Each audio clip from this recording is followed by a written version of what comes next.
have fun, exchange numbers, whatever. Okay, the difference is with a person with substance use disorder, something different happens to people like me and Sharon when we drink. So we're sitting at the same Mexican restaurant, having the same opportunity, the same chips. Man, gringos, the green sauce, yeah, okay? And so I get this great idea, man, that margarita looks good, and I'm like, I'll take a margarita too. We're all sitting there. When I take a drink of that, when I take a drink of a margarita, something different happens to me, physically. What was the percentage you had said? 6%? Like 90% of the population. People don't have it. Yeah, has the same responsibility. You enjoy the drink, have dinner, go home. Do y'all get, my sister at Christmas time, they're popping bottles. But and they even have like on wine glasses now, it's like because I used to just get the jug, I'm not having like a little wine glass. But they have wine glasses, and they have these little figures that they attach to their wine glass so people will know whose wine glass. Right. Yeah, so it's very festive. We've got a couple of trees in the house. They could maybe pop 4 or 5 bottles, and there may be 7 or 8 people, and they're all having champagne and wine. And then slowly people are hugging each other goodbye. They're packing up. Oh, so good to see you, right? They're washing the dishes. They're getting ready. So again, now if I'm sitting at the Mexican restaurant with you guys, let's just say me and Sharon are both sitting there. Well, first of all, Tracy's margarita had a double shot of tequila added to it. Did you hear that? She didn't order a margarita. There's always. You already know, Ford. I'm gonna have a double shot. So you see, that's how we are right off the bat. No matter what it is. Drinks in one. It's got to be, yeah. So, but something physically different happens to me that is beyond my control. I can't shut it down. I can't make it not happen. Anybody allergic to anything in here? Strawberry, what are you allergic to? I'm allergic to a bunch of different medications. So just pick one. What happens when you take a medication you're not supposed to? My whole body will blister. And can you control that? You have no say-so. When a person with this substance use disorder, when I put it in my body, Sharon and I we both have this, when we put it in our body, something physically different happens to me that then produces what's called a phenomenon of craving. So you have a margarita, do you want another one sometimes? Sometimes, maybe one. Are you driven? Are you forced? You must get another margarita. You must go to the dope house. You must go to the motel. You must do this. Well, that's what happens to me. It produces a phenomenon. It's a progressive, physical, what do you call it, condition, okay, that comes on. It's very subtle. I didn't think that I must have another. I probably just changed my mind. I think I'll have another. I'm having a good time. I think I'll have one more, and I'm going to make this my last one. And then I get to the bottom and say, give me one more, So it's a craving that never gets satiated. I'm never like, okay, that's good. That's right where I want to be. Let's go and home. I don't want or need any more. It's impossible at that point for us to make that decision, to be able to say, yeah, I'm feeling great, I'm good, let's call it a day. No. It produces. I wanted to only have 3. I gotta get up for work in the morning. I have to drive after, we leave I gotta here. pick my son up from daycare. Yeah. None of that matters. Not once that happens. And when we say allergy just means abnormal reaction.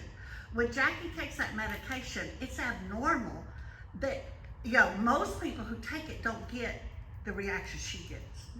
So most people who drink alcohol or take opiates or whatever, they don't have that reaction. Chill out, let me take some gummies, smoke a joint. They don't have that reaction. They just, they get creative, maybe paint the wall because they're feeling a little better because they smoked a joint. Not so with a person that suffers with the substance use disorder. Tracy, if you don't mind, I'd like to shortcut this so Officer Ford will have time. Absolutely. So we have a different bodily reaction when we put it in, and then we have this mental blank spot. that no matter how badly, I never want this to happen to me again. This is my 14th time going to prison. I cannot stop putting it into my body. Somehow or another, I will pick up again. Whether I think it'll be different this time, or whether I think, F it, I don't care the consequences, or, whatever it is, I do it again. And we call that the insanity of the mind, because it's the most insane thing I've ever done is stone cold sober, put another substance in my body after the consequences that I've experienced. And then there's a cycle and a series of sprees that we go through. And we go through it, we return to it, and we emerge remorseful to never do it again. I promise. We're crying to our kids, we're in treatment, we're telling the people we're never going to do it, and then we do it again. And it's repeated over and over until the spiritual condition can be dealt with. I definitely want to invite Officer Ford. We can talk more about this, but I know they're on limited time. Thank you for reminding me. So Officer Ford had some things that he was going to share today, and I'm going to have a seat and listen. So I worked in Southeast Houston for many years, and I'll fast forward when I talked to Tracy this summer. She said, "Hey, I'd like you to come here and talk about what you dealt with on the streets, the prostitution, what you did here on Telephone Road." And I said, "Tracy, that was years ago. It's totally changed." And she goes, "No, it's exactly the same as when you were working the streets those years ago. Nothing's changed on Telephone Road." And that's what she's talking about, the renegade girl, the renegade player. It's totally different than what you hear on the news of the girls that are being exploited, the girls that are being brought into prostitution. It's a totally different game here. So I worked on a TAC team, like I said, and we did gangs, auto theft, narcotics, and prostitution. And I can remember the first time I worked undercover and picked up my first prostitute on Telephone Road towards Airways Hotel, and it was really strange to me, but it was really interesting to me, this whole life that people don't know exists that was going on here on Telephone Road. And so I arrested hundreds and hundreds and hundreds of prostitutes over the years working out here. And not only would I work as the John, but we also did prostitution reversals. And prostitution reversals where we had police officers dressed as prostitutes would set up shop in front of a hotel, and we would arrest the Johns. The John is the one that's actually paying for a prostitute. And I got to be honest with you, the first time I did that, I thought, well, I'm going to see the scum of the earth working with these Johns picking up these prostitutes, and I was in for just a total shock. It was not. It was, like you said, the business strand driving home to Pearland from downtown after his day of work, picking up prostitutes. It was pastors, arrested pastors. It was businessmen. It was retired colonels. It was news reporters. It was just shocking to me, the type of people that were picking up these girls. So I've always been kind of fascinated what goes on here. And to be perfectly honest with you, that's not common. She talks about 3 police officers that were part of her life, and that's not real common. A lot of the police officers, to be perfectly honest, look at these girls as just a waste, and that they're just a dredge of society, and they're just a waste. And to be perfectly honest with you, even when you put this on Facebook, what happened immediately? What do you do? Well, my phone started going off when you put it on Facebook. All my old cop friends, what are you doing? Why are you doing this? What is going on? Really? What is this? And this is years ago, yeah. And here I've been retired for 5 years, and they're just like, what in the heck is going on? And it's not the normal mentality. I told them a story today about some prostitutes that were arrested that I dealt with here on Telephone Road that were horribly raped, and I took the reports and came back to the station. A truck driver had taken these girls, brutally raped them, dumped them back here on Telephone Road, and went back to the station, took the report, and took it real serious to catch this guy. And a lot of my friends were like, "You can't rape a whore." That was their words. And to me, I didn't see these girls like that. These girls are created in God's image. They have a worth. They're people that God created, and they have a worth. And to make a long story short, this guy was arrested and he got 50 years in prison. The district attorney had a great assistant, a district attorney. She took these girls, put good clothes on them. They testified, did a wonderful job, and and this guy went to prison for it. But it was it's not. I don't think that's the normal thought of a lot of policemen. They don't really see these girls as worth. I'm gonna tell the story about you, if you don't mind. When I worked these streets for many years, and there's a hotel on the south side of Telephone called Airways Hotel. Went in that hotel 20-something years ago, and I ran into Tracy. And Tracy was prostituting in that hotel. And I had dealt with so many different prostitutes, but there was something about Tracy that was different. And I don't think I'd ever done this before. And she needed to go to jail. She was breaking the law. She needed to go to jail. But there was something different about her, and I saw that she had something, I don't know, there was just something I saw in you that was different than all the other girls. So we chose to take her home. My partner and I chose to take her home. And so we drove her, we said, where do you live? And I just live right over here off of Belfort and Broadway. And so we took her over by Hobby Airport. I'll never forget, we took her home. And to be honest with you, I was kind of shocked because it's a really nice house, had a very loving mother. And we told her mother, we got your daughter on the streets, or we chose to take her home rather than go to jail. And her mother hugged her and took her back in. And you know, we put her there hoping that would be the last time we saw her. And unfortunately it wasn't. You know, we didn't see her on the streets for a little while, but over the years, I can't tell you how many times I arrested Tracy. I mean, it's a lot. And not only as a uniform cop, but undercover. And Tracy was an angry little girl here on the streets. And you know, like she said, she got in my car one time undercover. I was undercover, and she was so spaced out on drugs, she couldn't even figure out who I was. She didn't even recognize me. And she knew it was me, but she wanted that money. She wanted that hit. And it's kind of interesting, because one thing I noticed with the girls, even if they know that something's up, if you just keep raising the price that you'll pay them, that money becomes a distraction. And they would actually, I know you're the cop, but you're going to give me $50 where I'd really make 20, and you could usually do a deal with them. It was kind of, that's that mentality. I got to get that drug. I got to get that drug. I got to get that drug. So we, you know, I put her in jail that day, and then dealt with her so many times. They even arrested you on, I don't know if you remember this, but on the other side of the tracks over off OST. OST? Yeah. I had to go over there because y'all wouldn't leave me alone. Yeah. Did you pull up? Okay, see, now I always wondered this. Was it you that pulled up by the Dixie? That motel, the Dixie? Yeah. I think you were in the same black truck. No, it was actually my partner. It was Englehart that got A different guy? Yeah, he looked kind of like me, but he got you that night. But it was... I do remember that arrest. But I dealt with her and so many years and so many other girls over the years. And obviously I've dealt with you and I don't remember.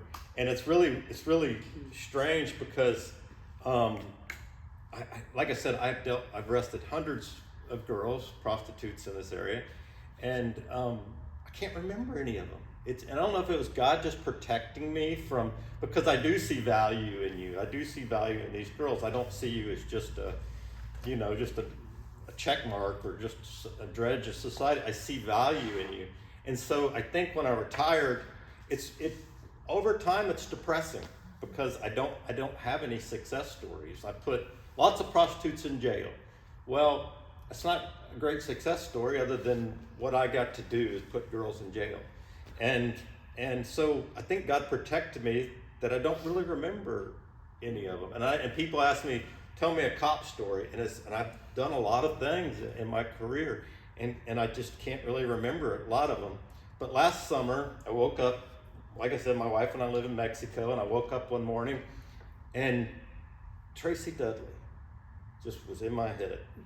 And I was like, Tracy Dudley, and I remembered everything. is your birthday in August or? No, it's February 14th. Oh, February 14th. But it's just weird how how it just popped in my head. So I was like, wonder whatever happened to Tracy Dudley. And I can remember some of the girls like Tasha, no clue what her last name is. Tuesday, no clue what her last name is. Babyface, no clue. But it's so weird how God made me remember Tracy Dudley. So I got on Facebook. I was like, wonder what Tracy Dudley's doing. Pull it up, and it pops up, and there's this face, and it says ministry. This girl Tracy ministry. That girl Tracy ministry, and former chaplain for Harris County Sheriff's Department, attended Bible studies at College of Biblical Studies, and I was like, wait, is this the same Tracy Dudley that I dealt with on the street? So just on a whim, I just sent her a message on Messenger, and I said, do you remember me? This is Officer Ford, and is this Tracy Dudley? And she's like, immediately respond, oh my God, I've been trying to get a hold of you for so long. You're part of my story. You're part of my story. And so we talked back and forth, and then we arranged to talk to each other on the phone, and we prayed together. And it was just, to me, all of those things I did in my career, none of my, can't really say a success story, because you really don't know. I put people in jail and I walk away and I never see them again. But that's my success story of my whole career, right, sitting right there. I mean, if one person, I know you get fixed on you want to save everybody, and you're not going to. You're not going to save everybody. But if these ladies and you can save one girl on the street, that's a success story. And you're, for my whole career, 31 years of law enforcement, you're my success story. And it's so cool to see that these girls have value, and these girls mean something, and these girls are God's creation, and God created you beautifully. And we're all messed up. I'm messed up. You're messed up. Everybody. The Bible says, for all have sinned and fall short of the glory of God. And you sin in different ways than I do. And you have different temptations than I do. But I see value in you. And one thing I noticed about, and it's a different world, but Bruce even noticed, he goes, you just feel so comfortable around them and around girls like you, because it's a different world. And I feel comfortable pulling up on Telephone Road and talking to these girls on Telephone Road. I never felt uncomfortable. And it's just, that one thing I did notice is that you are really easy to talk to. And it's a different world, it's different lingo, but they want. You heard something? I heard something over there. They're God's creation, and I think that, like you said, we can walk up to them and tell them about Jesus. Both of these girls were believers in Christ when they were working the streets. They were prodigal, they weren't following God, but they were believers in Christ. And to me, I didn't know what else to do, but I knew when you were in jail, you were safe. I know jail wasn't great, but at least I knew that you weren't working in a hotel somewhere. And when you were in jail, I knew that you were safe. And that's all I knew what to do, is to just keep putting these girls in jail. And my hope was that I just wouldn't see you again eventually. And it's either because you're gone, you died, or because you're off the streets. But it's cool that you have some other options for these girls, because I didn't know of any other option. I had never even heard of anything like this, because I think it's the best thing I could think of is to take you to your mom, and it might have worked for a little while, but she was back out on the streets. But I guess that's what I want to share with you. No, thank you for that. Yeah,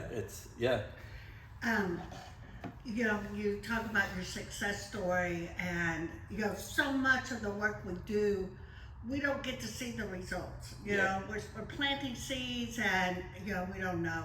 But I'm just so moved by what you just said, because I have witnessed Tracy help thousands of women, and so if your one turns into thousands, and then how many of those go on you know, and you talking about us having value, you know.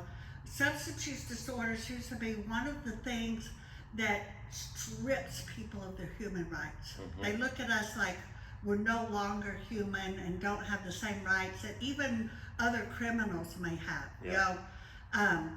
And the collateral damage that you know, like what I've been allowed to do in recovery, and that would have been lost had somebody not come into the prison and give me the message of hope to, you know, that gave me the courage to try change. I was in a safe place, saying, I mean, you know, sober-minded, when somebody came and I connected to them. I wouldn't have got that, you know, out here personally, you know. So that really moves me tremendously, because yes, each one of us has tremendous potential and value for you know, great things. It's really interesting because Tracy is my success story. She's here, and I'm so encouraged by her. And then you put it on Facebook, and there was one other girl out here named Tasha, and I dealt with her so many times. And she saw that on Facebook, and she reached out to me last week and says, Officer Ford is your favorite criminal, Tasha. And she said, I want to let you know I'm clean and sober, and I've gotten off the streets. And it took her daughter dying to finally get her clean and sober.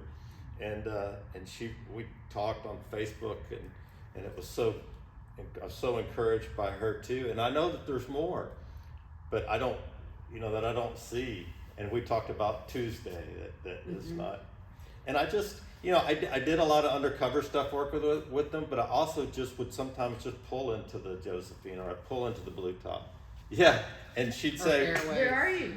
Yeah, she'd call me and she goes, what are you doing? I said, well, I'm talking to a prostitute. And I would literally sometimes hand the phone to the girl, and she would talk. Or on the PA system. Yeah. Tracy Dudley. Yeah. I'm in there with all those little activities in my care package, and I'm like, Mr. Ford's outside. But it's just horrible. You were a little bit more angry than the average. I was very angry. But I could talk. Yeah. Yes. You're right. No, she was angry. Nobody would even. She was an angry little elf. I was very angry. Yeah. How did it feel for your colleagues to reach out to you and say, what are you doing when they I don't get it's hard because you want to be accepted, but you just have to say that what people think about me, it doesn't matter. What my colleagues think about me, what God thinks about me is what's important. And it's not easy to do. I have actually been pulled into a meeting room with other officers and said that we can't trust you. And I said, why? Because you're a Christian. And I'm like, you should be able to trust me because I'm a Christian. And so I really can't. Because you don't lie. Right, I'm not going to lie. I'm not going to lie for you if you do something wrong. And it's even now these same officers are still criticizing me for doing this. So what is their? That's so interesting. I mean, I'm glad you shared that, because that's an interesting. I had no idea. So they were criticizing you for being a part of this. Yeah, well, they just want to know, like what in the world up? are you doing? What is this? Wow. And it's. So they just think you're wasting your time, or what is their actual criticism? Well, like when Why are you hanging out with them? Yeah. Why are you hanging out with them? And that's interesting, because the ship has turned pretty significantly in the world of when it comes to law enforcement working with what's called victim service providers, and that didn't exist back in your day. You know, it was just straight up pull up, the guy drove off, and the girl went to jail. Whereas now, because of the entire landscape of trafficking, it's you know, the victim service providers will be called upon HPD and those, but it's still, obviously there's still a lot that are still not a part of that solution or that mindset that officers are trying to get into, you know, the solution. There's some great officers. And utilizing victim service providers. And there's also a mindset from even service providers about law enforcement. I've heard on myself. You know, you're just re-traumatizing the girl. There's so much of that. And there are countless women like myself that know that hadn't what might have happened to me that night when you said, well, let's just get her out of here and let me take her home. Yeah. You know, on one side of the house, you could say, well, it's just prolonging the inevitable, I mean, it's gonna happen, right? But then there's also that, there's many of us that thank you for showing up, for taking us, I don't know of no other cop ever took me home, took me to my mother's. I want to ask one more question. You were talking about how you were astonished to learn the identities of the Johns or clients that were, purchasing this service.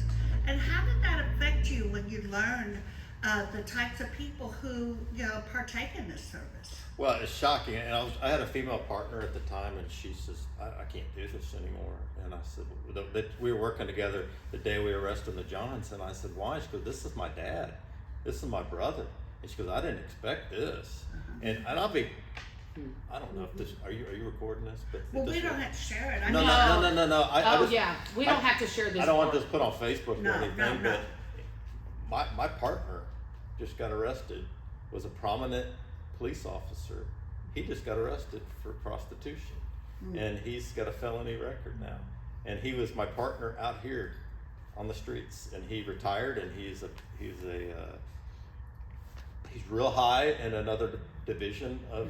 He retired from Houston Police, and he worked for another department, and he was very high up in ranks. And we saw it on national news. This guy was arrested for prostitution, and we were like, no way, of all people. But he's got a felony record now for prostitution. So it's shocking to me, because I didn't expect it. But now, I don't know, it just makes you look at people differently, doesn't it? It's like, I think everybody's capable of falling, everybody's capable of sin, but it's gross. I don't quite understand it. Well, I'd like to give you my perspective Yeah. briefly. I used to think that being a prostitute must be the most horrific thing that, you would have to do. But, once I started doing it, I felt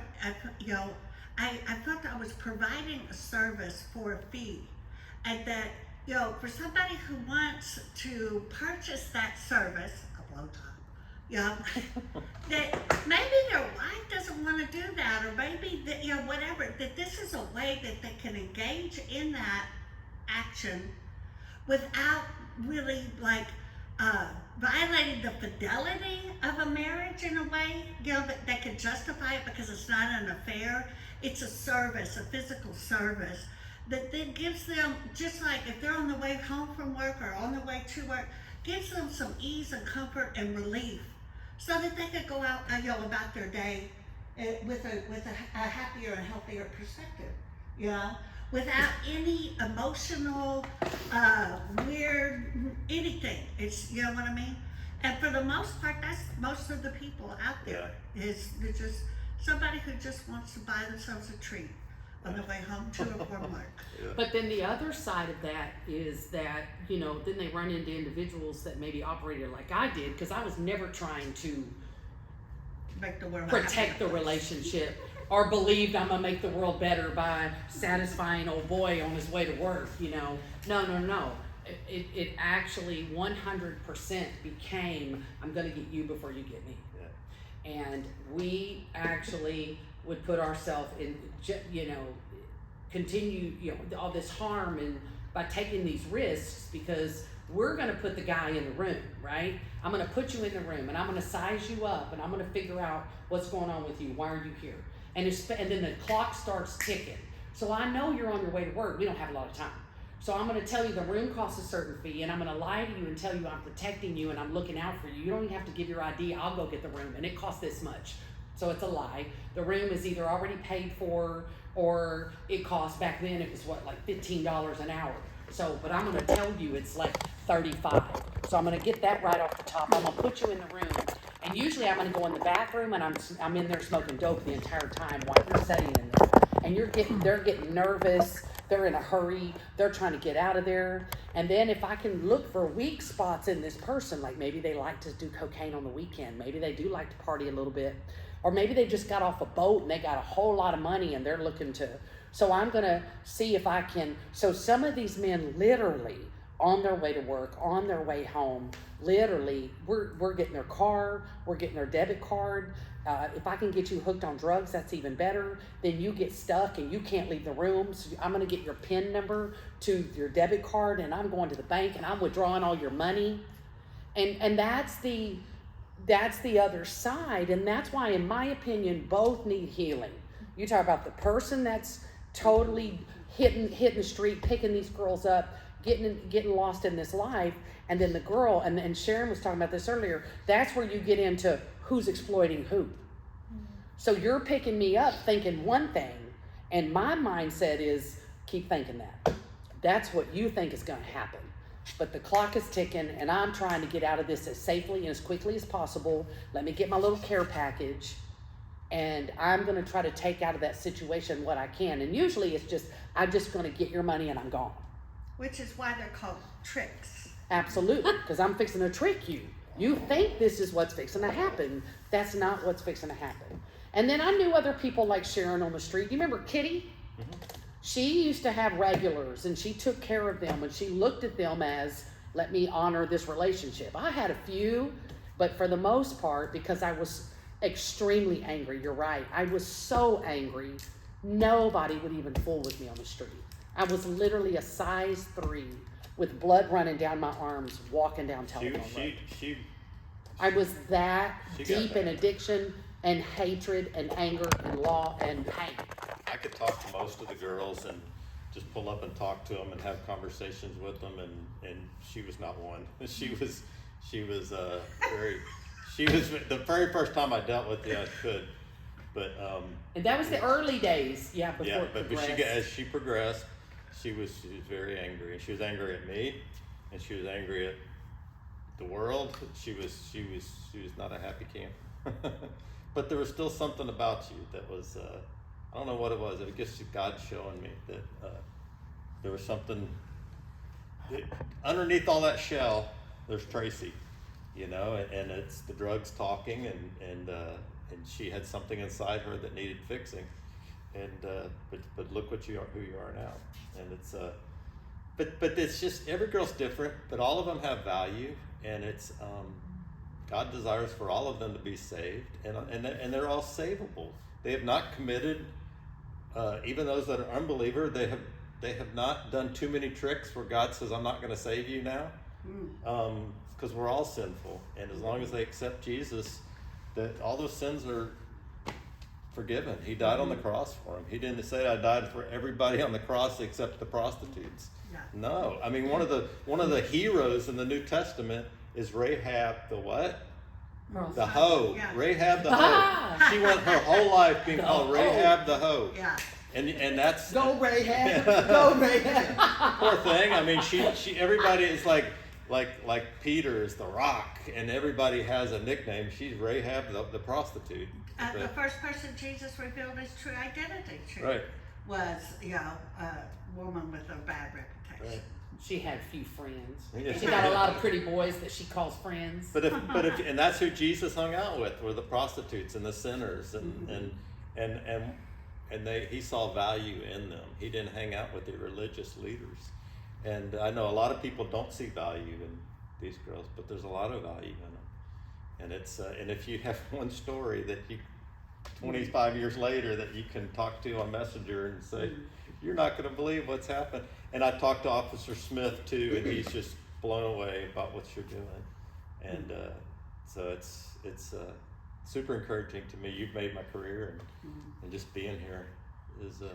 We're both so grateful that you're here, and I'd just like to ask Tracy, is there any perspective that you could share with us about your whole experience with this? Your husband being on the TAC force and calling, he's at the Josephine, or... Well, I'll say what, there was a lot of trust. Yeah. There was a lot of trust there. Because how many guys can say, what are you doing, honey? Well, I'm talking to a prostitute right now. Mm-hmm. Or I just picked up a prostitute. There was a lot of trust. So, I'm sorry. No, I mean, there was. I mean, we built our marriage on God, and when he became working on the streets and the fourth worst neighborhood in Yeah, fourth, the yeah, country. Sunnyside, well, Yeah, Sunnyside, the other Sunnyside. side is the fourth most dangerous neighborhood in the country. Yeah, I So, had to yeah. like. At first, I called him a lot. Well, he had a beeper, and I go, "I love you. Are you okay?" And then I just had to put it in God's hands. I couldn't sit there and worry about him. I'm more worried he was gonna be shot and killed. But God kept him safe, and we always said he had a captive audience because he put someone in the back and he could start asking questions and seeing if they knew who God was and that life could change. And sometimes they would listen, but they couldn't get out. They were in the back of the Yeah, he never did let us out once we were back there. I noticed that. I remember that. He's like, can we take you back to my mom's? What happened to taking me to my mom's? You got one free ride. Yeah, I got that one Yeah. pass. But I know I saw through his career that he really cared about the people that he cared for, that he worked with, and that God took care of him. And I know at the 30 years he was on the streets, he only shot his gun once, and it was Right down the street here. It was At Blue Top? At the Blue Top. yeah. Wow. It was one of the girls on the street that testified for him No. that it was a legitimate shoot. No one was hurt, thank God. But and I mean, no one, police or otherwise. But it was one of these girls that he had cared for that contacted him. That was his witness. Yeah, she backed me. So. Yeah, I mean, and so I think I try to live my life walking in a manner that's worthy of Christ and being held above reproach. I think Greg walked in a manner that was very worthy of Christ on the streets, and I'm very proud of him. Yeah, it really means a lot. You don't know this, and I'll tell you now. But when I was a teenager, I ran away, and there used to be a hotel here called it had a Carousel Inn right here at Gulf Gate Mall, and we ran away to that hotel, and we did a lot of stuff, and I got arrested at 15, 16 years old, and so I got sent to juvenile division. So I came close to picking the route that really I could have been right here on the streets with you guys. So I have a soft spot for it. Yeah. And it's I came this close. My best friend that introduced us to each other just got out of prison for murder, and he ran away with me. And Wow. he did 25 years in prison for murder. And so I came that close to choosing that way and to going that way. And that might have been why I was a good cop, because I did a little bit of that. It was in me, that wild side, and so I got to kind of do it as an undercover officer, but doing it for the right reasons. And so I have a soft spot for people that are struggling, and I still do. But yeah, it was, I thank you for reaching out to me, and it's so cool. I mean, she said, who would ever thought that we'd be doing ministry together? I mean, it's just a weird way that God works. Yeah, I mean, Yeah. there's no way he could. He uses the least likely to do the most work. Yeah, could have never. But that absolutely was a prayer of mine. And I was telling Sharon, I'm like, I can't believe God really heard me back then. Yeah, sure. He heard me. But yeah, always. I'm like, man, what happened to Officer Ford? And so, yeah, I mean, when you reached out, I mean, I was shocked. I was just like, no way. And so, yes, thank y'all for coming here. I have a being sick part. brother that we flew down for, so that's why we just have to kind of go. He's got a shorter time where we can visit with him, and then he has to go to bed. So that's why we're having to take off. It's not personal, but Yeah. yeah. Do y'all want to grab a little sandwich before you go? We have some chicken salad on croissants. I think we're good. Okay, And can my we do a dad's picture?